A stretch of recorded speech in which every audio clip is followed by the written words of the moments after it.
जय सिया राम दोस्तों।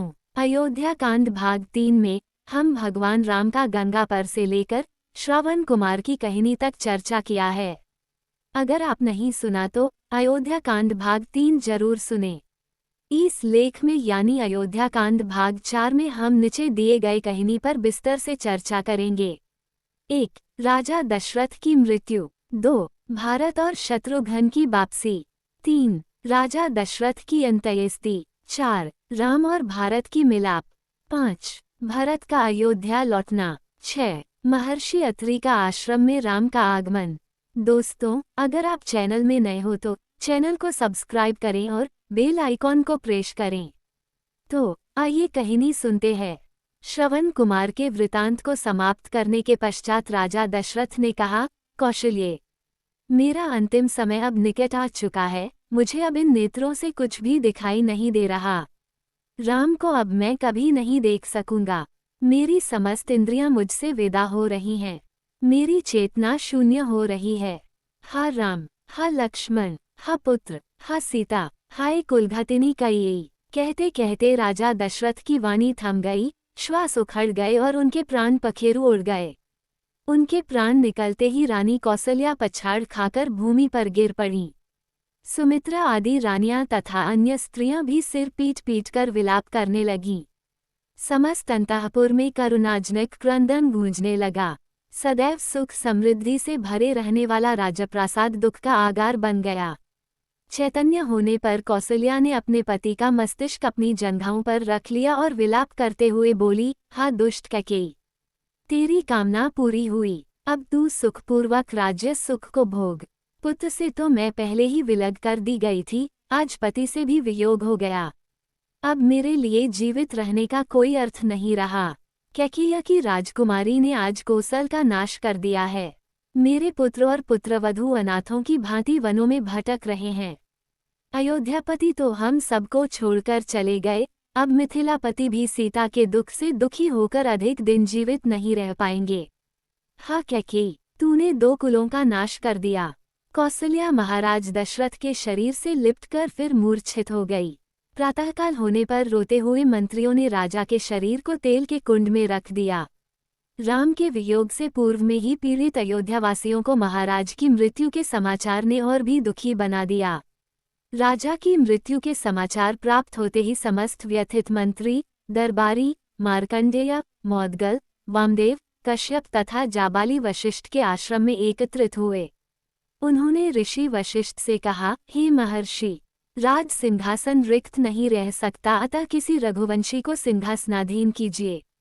शीघ्रातिशीघ्र अयोध्या के सिंहासन को सुरक्षित रखने का प्रबंध कीजिए, अन्यथा किसी शत्रु राजा के मन में अयोध्या पर आक्रमण करने का विचार उठ सकता है। वशिष्ठ जी ने कहा, आप लोगों का कथन सत्य है।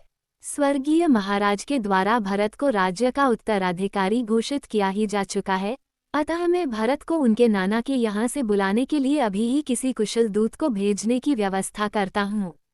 तत्काल राजगुरु वशिष्ठ ने सिद्धार्थ, विजय, जयंत तथा अशोकनंदन नामक चतुर दूतों को बुलवाकर आज्ञा दी कि शीघ्र कैकेयी जाओ और मेरा ये संदेश भरत और शत्रुघ्न को दो कि तुम्हें अत्यंत आवश्यक कार्य से अभी अयोध्या बुलाया है। ध्यान रखो कि वहां पर राम, लक्ष्मण और सीता को वन भेजने का या महाराज की मृत्यु का वर्णन कदापि मत करना। कोई भी ऐसी बात उनसे मत कहना जिससे उन्हें किसी अनिष्ट की आशंका हो या उनके मन में किसी भी प्रकार के अमंगल का संदेह उत्पन्न हो। राजगुरु वशिष्ठ की आज्ञा पाते ही चारों दूतों ने वायु के समान वेग वाले अश्वों पर सवार होकर कैकेयी देश के लिए प्रस्थान किया। वे मालिनी नदी पार करके हस्तिनापुर होते हुए पहले पांचाल और फिर वहां से शरदिंद देश पहुंचे। वहां से वे इक्षुमती नदी को पार करके वाहलीक देश पहुंचे। फिर विपाशा नदी पार करके कैकेयी देश के गिरिव्रज नामक नगर में पहुंच गए। जिस रात्रि ये दूत गिरिव्रज पहुंचे उसी रात्रि को भरत ने एक अशुभ स्वप्न देखा। निद्रा त्यागने पर स्वप्न का स्मरण करके वे अत्यंत व्याकुल हो गए। अपने उस स्वप्न के विषय में एक मित्र को बताते हुए उन्होंने कहा, हे सखा, रात्रि में मैंने एक भयानक स्वप्न देखा है। स्वप्न में पिताजी के सिर के बाल खुले थे। वे पर्वत से गिरते हुए गोबर से लथपथ थे और अंजलि से बार बार तेल पी पी कर हंस रहे थे। मैंने उन्हें तिल और चावल खाते तथा शरीर पर तेल मलते देखा। इसके बाद मैंने देखा कि सारा समुद्र सूख गया है, चंद्रमा टूटकर पृथ्वी पर गिर पड़ा है, पिताजी के प्रिय हाथी के दांत टूट गए हैं, पर्वतमालाएं परस्पर टकराकर चूर चूर हो गई हैं और उससे निकलते हुए धुएं से पृथ्वी और आकाश काले हो गए हैं। मैंने देखा कि राजा गधों के रथ में सवार होकर दक्षिण दिशा की ओर चले गए। ऐसा प्रतीत होता है कि यह स्वप्न किसी अमंगल की पूर्व सूचना है। मेरा मन अत्यंत व्याकुल हो रहा है। भरत ने स्वप्न का वर्णन समाप्त किया ही था कि अयोध्या के चारों दूतों ने वहां प्रवेश कर उन्हें प्रणाम किया और गुरु वशिष्ठ का संदेश दिया, हे राजकुमार, गुरु वशिष्ठ ने अयोध्या की कुशलता का समाचार दिया है तथा आपसे तत्काल अयोध्या चलने का आग्रह किया है। कार्य अत्यावश्यक है, अतः आप तत्काल अयोध्या चलें। गत रात्रि के स्वप्न और इस प्रकार दूतों के आगमन ने भरत के मन में उठने वाले अनिष्ट की आशंका को और प्रबल कर दिया, किंतु उनके बार बार पूछने पर भी दूतों ने किसी भी अशुभ समाचार के विषय में कुछ नहीं बताया। भरत तथा शत्रुघ्न ने शीघ्रतापूर्वक महाराज कैकेयी से विदा लिया और दूतों के साथ अयोध्या की ओर प्रस्थान किया। अनेक नदियों तथा दुर्गम घाटियों को पार करके भरत अयोध्या की सीमा में प्रविष्ट हुए। वहां का दृश्य देखकर वे बोले, हे दूत, अयोध्या की ये वाटिकाएं जन शून्य क्यों हैं? नगर में प्रतिदिन होने वाले प्रजाजनों का तुमुलनाद क्यों सुनाई नहीं दे रहा है? क्यों प्रतीत हो रहा है जैसे आज अयोध्या श्रीहीन हो गई हो? क्या यहाँ किसी प्रकार की अवांछनीय घटना घटित हुई है? दूतों ने उनके इन प्रश्नों का कुछ भी उत्तर नहीं दिया। आशंकित भरत राजा प्रासाद में पहुँचे। वे सबसे पहले पिता के दर्शन करने के लिए उनके भवन की ओर चले। उन्हें वहां न पाकर वे अपनी माता कैकेयी के कक्ष में पहुँचे। उन्हें देखकर मुस्कुराती हुई कैकेयी स्वर्ण के आसन से उठी। भरत ने माता का चरण स्पर्श किया। कैकेयी ने उन्हें हृदय से लगाकर आशीर्वाद दिया और अपनी माता और पिता के कुशल समाचार पूछा। कैकेयी की कुशलता के विषय में जान लेने के पश्चात वह बोली, वत्स, मार्ग में तुम्हें कोई कष्ट तो नहीं हुआ? उसके इस प्रश्न का कुछ भी उत्तर न देकर भरत ने पूछा, माता, मैं पिताजी के भवन से यहाँ आ रहा हूँ। वे वहाँ नहीं थे, मुझे बताइए वे कहाँ हैं? तटस्थ भाव से कैकेयी ने कहा, हे पुत्र, तुम्हारे तेजस्वी पिता स्वर्ग से धार गए।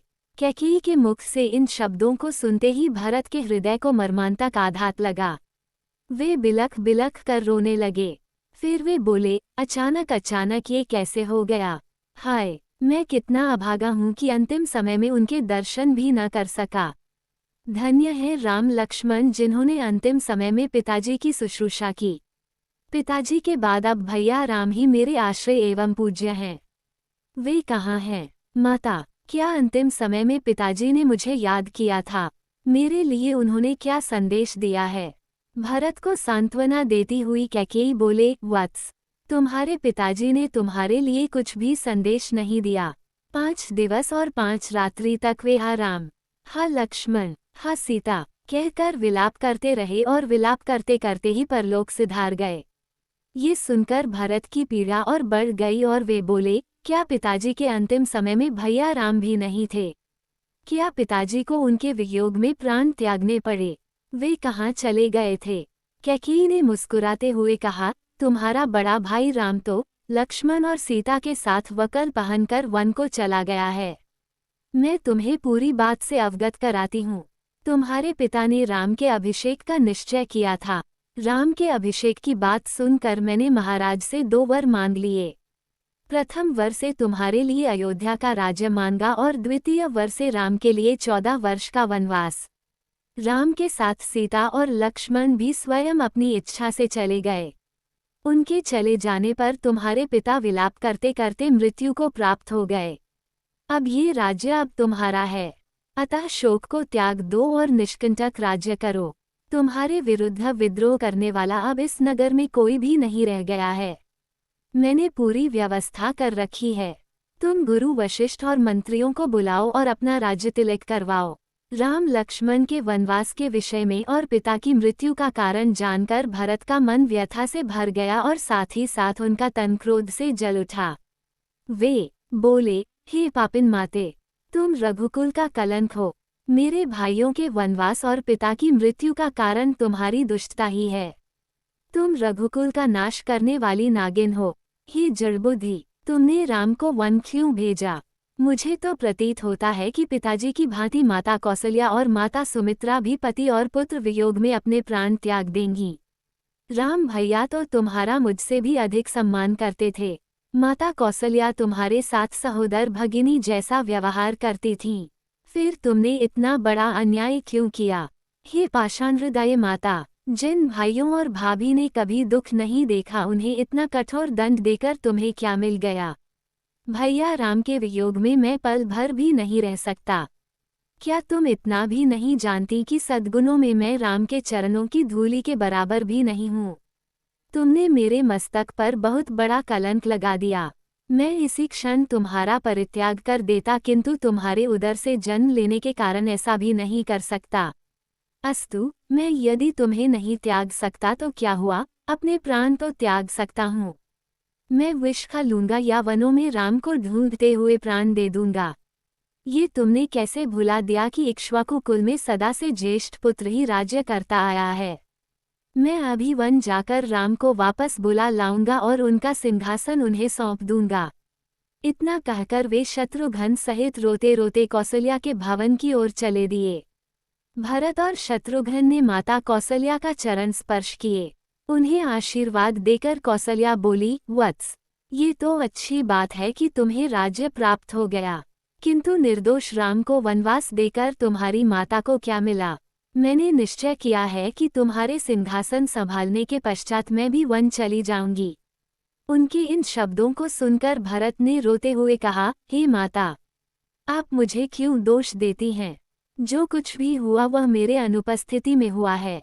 भैया के वियोग में तो मेरा हृदय फटा जा रहा है। उनके बिना अयोध्या का तो क्या, यदि त्रैलोक्य का राज्य भी कोई मुझे दे तो मैं नहीं लूंगा। राम के वनगमन में यदि मेरी लेशमात्र भी सहमति हो तो मुझे रौरव नरक मिले। इसी समय भूमि फट जाए और मैं उसमें समा जाऊं। यदि इस दुष्ट कार्य में मेरी सहमति हो तो मुझे वह दंड मिले जो घृणित पाप करने वाले पापी को मिलती है। ये कहकर रोते हुए भरत मूर्छित होकर कौसल्या के चरणों में गिर पड़े। जब वे कुछ चैतन्य हुए तो कौसल्या बोली, बेटा, इस प्रकार की बातें करके तुम मुझे क्यों दुखी करते हो? क्या मैं तुम्हें और तुम्हारे हृदय को नहीं पहचानती? और वे भरत को नाना प्रकार से सांत्वना देने लगी। दूसरे दिन प्रातःकाल गुरु वशिष्ठ ने शोकाकुल भरत को धैर्य बंधाते हुए महाराज दशरथ की अंत्येष्टि करने के लिए प्रेरित किया।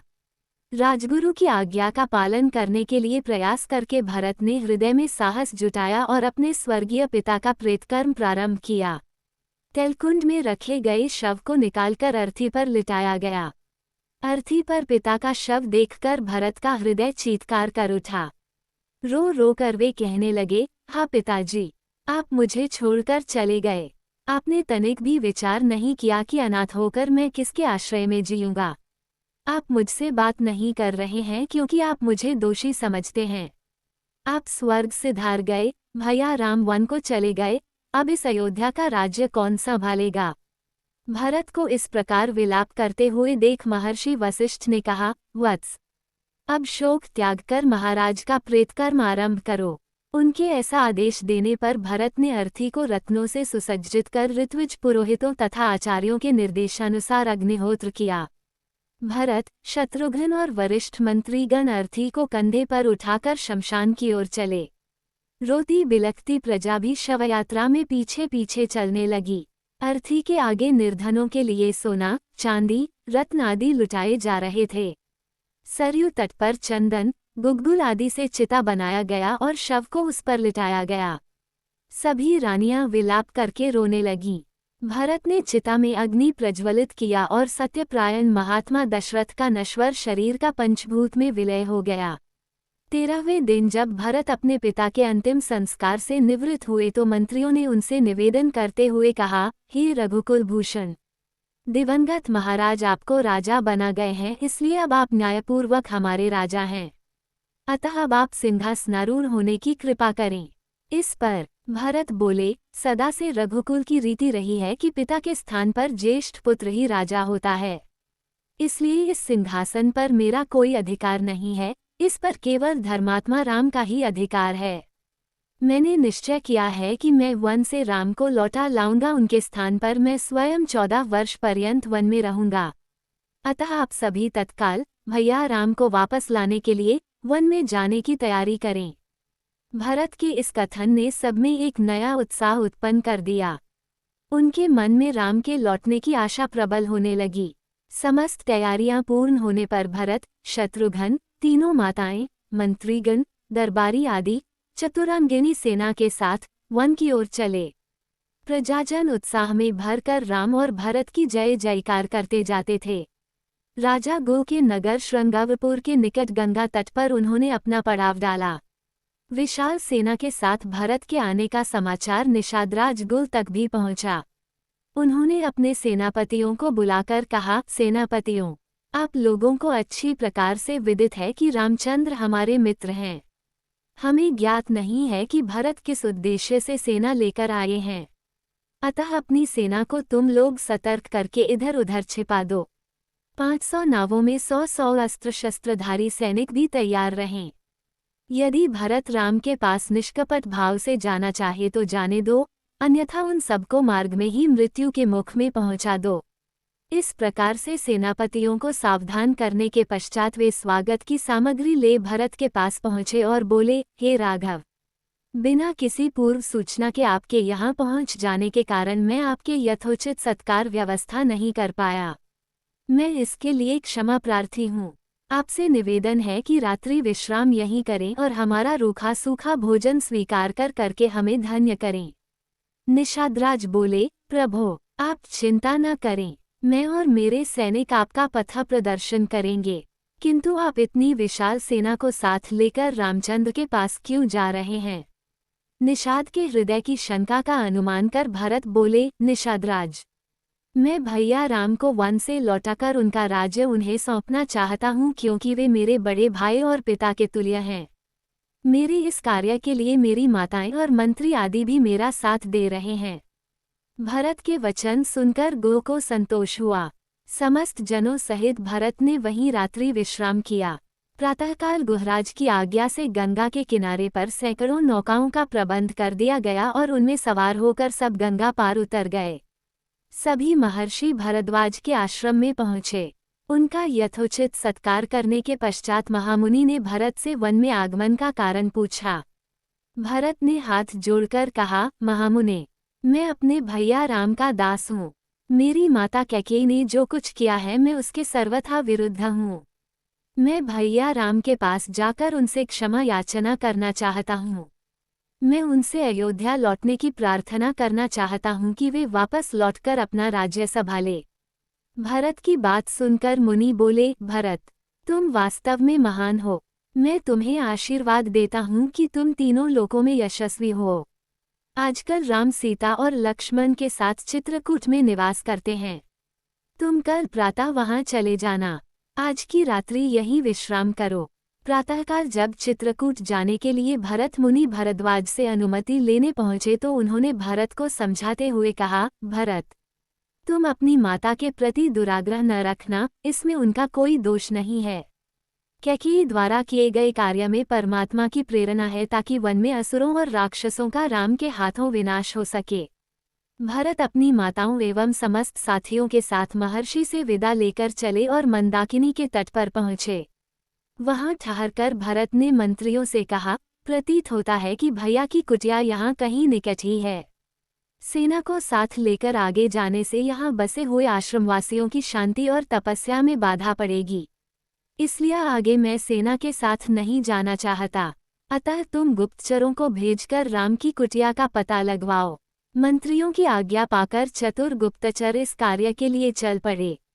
अनेक प्राकृतिक शोभा वाले दर्शनीय स्थल चित्रकूट पर्वत पर स्थित थे, अतः चित्रकूट में निवास करते हुए राम उन दर्शनीय स्थलों का सीता को घूम घूम कर उनका दर्शन कराने लगे। भांति भांति की बोली बोलने वाले पक्षियों, नयनाभिराम पर्वतमालाओं तथा उनकी शिखरों, विभिन्न प्रकार के फलों से लदे हुए वृक्षों को देखकर सीता अत्यंत प्रसन्न हुई। ऐसे ही जब एक दिन राम प्राकृतिक छटा का आनंद ले रहे थे तो सहसा उन्हें चतुरंगिनी सेना का कोलाहल सुनाई पड़ा और वन्य पशु इधर उधर भागते हुए दृष्टिगत हुए।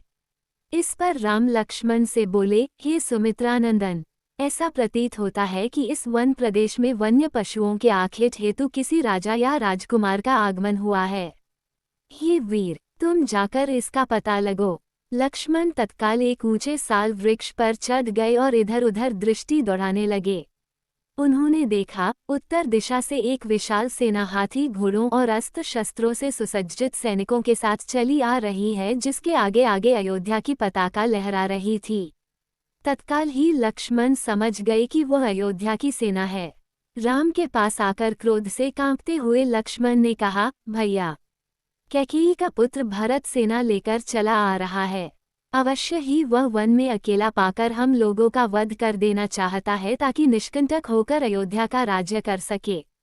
आज मैं इस षड्यंत्रकारी भरत को उसके पापों का फल चखाऊंगा। भैया, चलिए कवचों से सुसज्जित होकर पर्वत की चोटी पर चलें। राम बोले, सौमित्र, तुम ये कैसी बातें कर रहे हो? धनुष तानकर खड़े होने की कोई आवश्यकता नहीं है। भरत तो मुझे प्राणों से भी प्यारा है। भला भाई का स्वागत अस्त्र शस्त्रों से किया जाता है। अवश्य ही वह मुझे अयोध्या लौटा ले जाने के लिए आया होगा। भरत में और मुझ में कोई अंतर नहीं है, इसलिए तुमने जो कठोर शब्द भरत के लिए कहे हैं वे वास्तव में मेरे लिए कहे हैं। स्मरण रखो, किसी भी स्थिति में पुत्र पिता के और भाई भाई के प्राण नहीं लेता। राम के भर्त्सना भरे शब्द सुनकर लक्ष्मण बोले, हे प्रभो, सेना में पिताजी का श्वेत छत्र के नहीं है, इसी कारण ही मुझे यह आशंका हुई थी।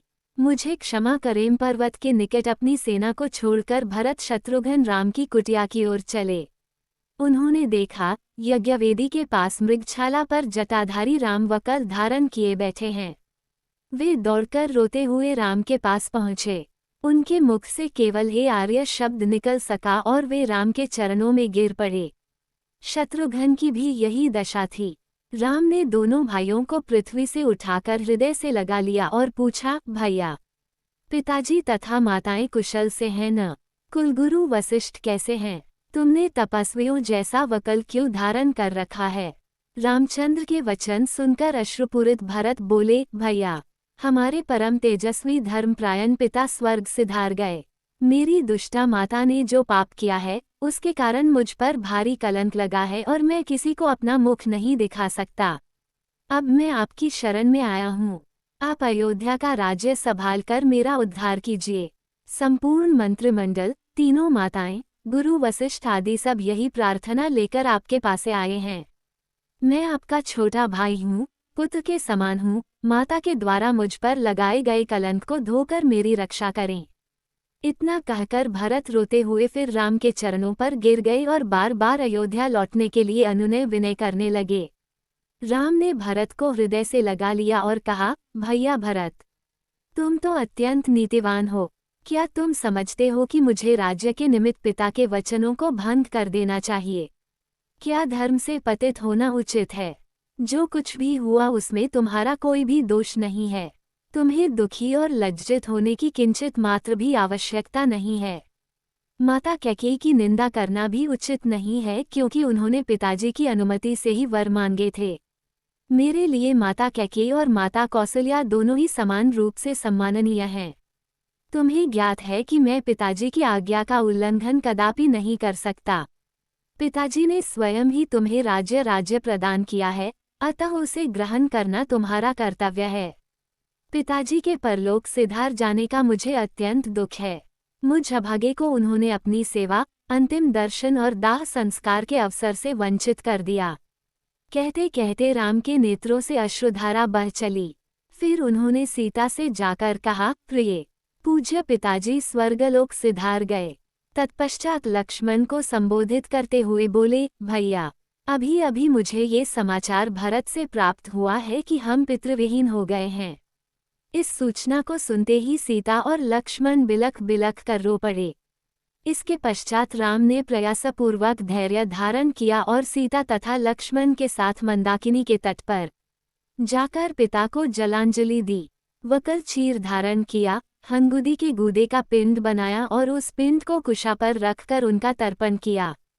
पिंडदान तथा स्नानादि से निवृत्त होने के पश्चात वे अपनी कुटिया में लौटे और भाइयों को भुजाओं में भरकर रोने लगे।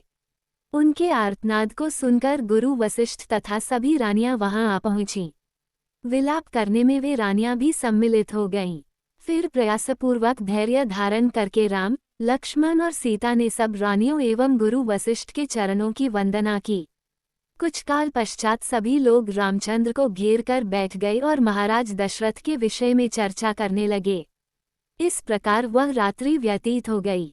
प्रातःकाल संध्या उपासना आदि से निवृत्त होकर राजगुरु तथा मंत्रीगण को साथ लेकर भरत राम के पास आए और बोले, हे रघुकुल शिरोमणि, प्रतिज्ञाबद्ध होने के कारण पिताजी ने अयोध्या का राज्य मुझे प्रदान किया था।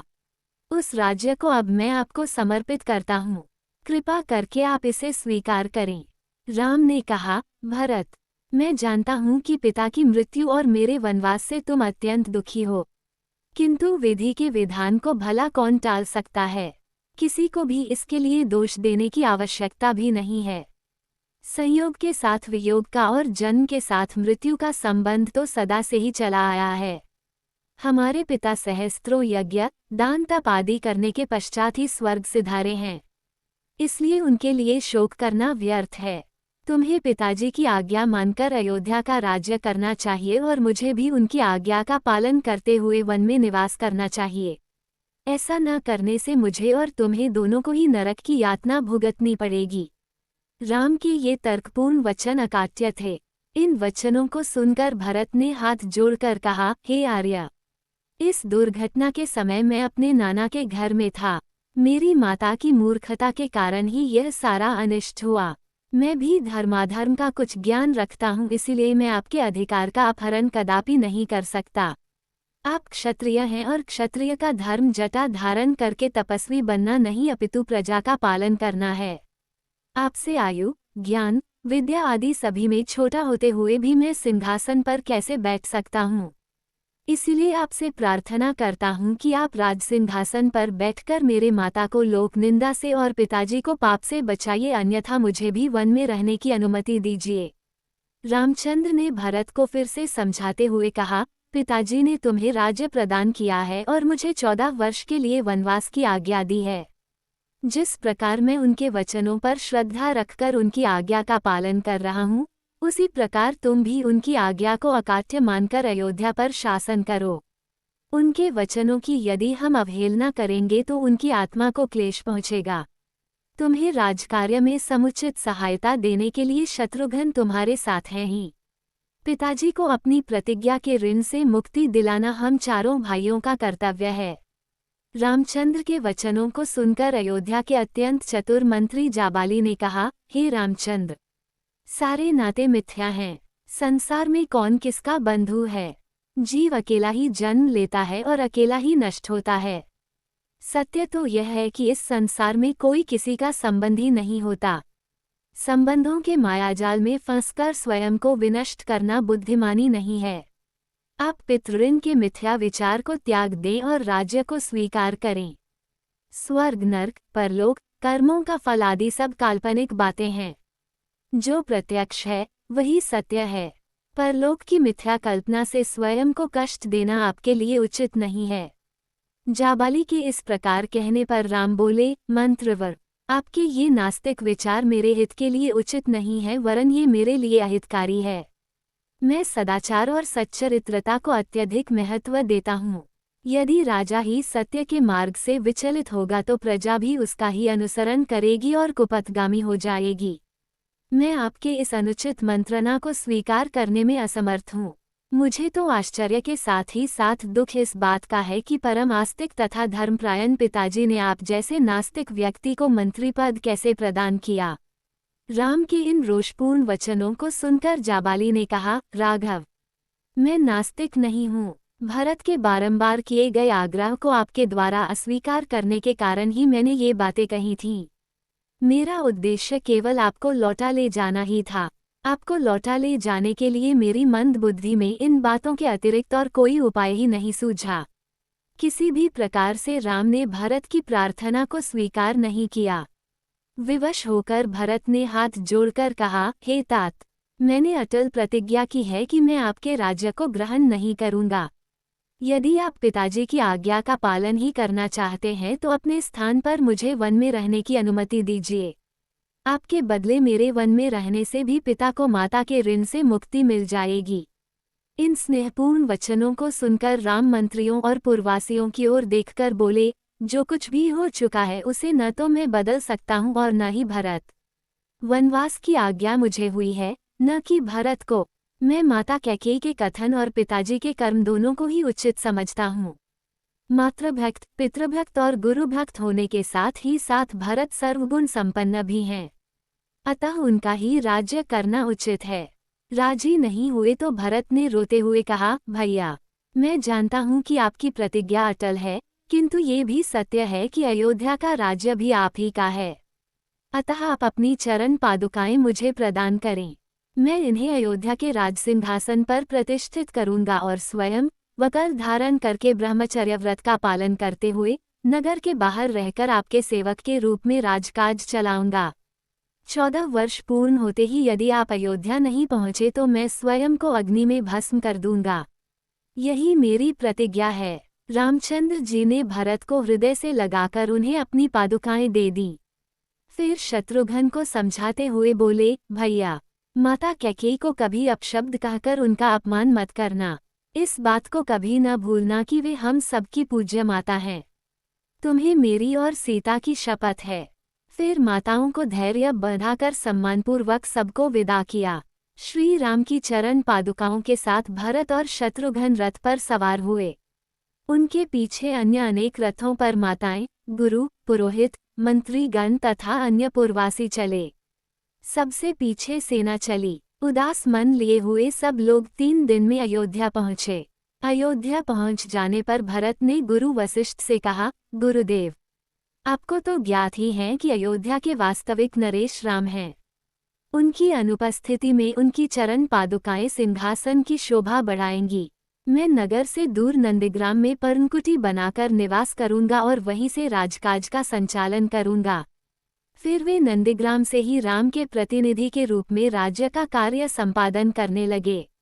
जब भरत चित्रकूट से वापस अयोध्या लौट गए तो राम ने लक्ष्मण से कहा, हे सौमित्र, माताएं वापस चली गईं इसलिए मेरा हृदय उदास तथा उद्विग्न हो गया है। इस स्थान के साथ उन सब की स्मृति जुड़ गई है।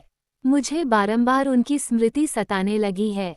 अतः मेरा विचार है कि अब हम इस स्थान का परित्याग कर दें और अन्यत्र कहीं जाकर निवास करें।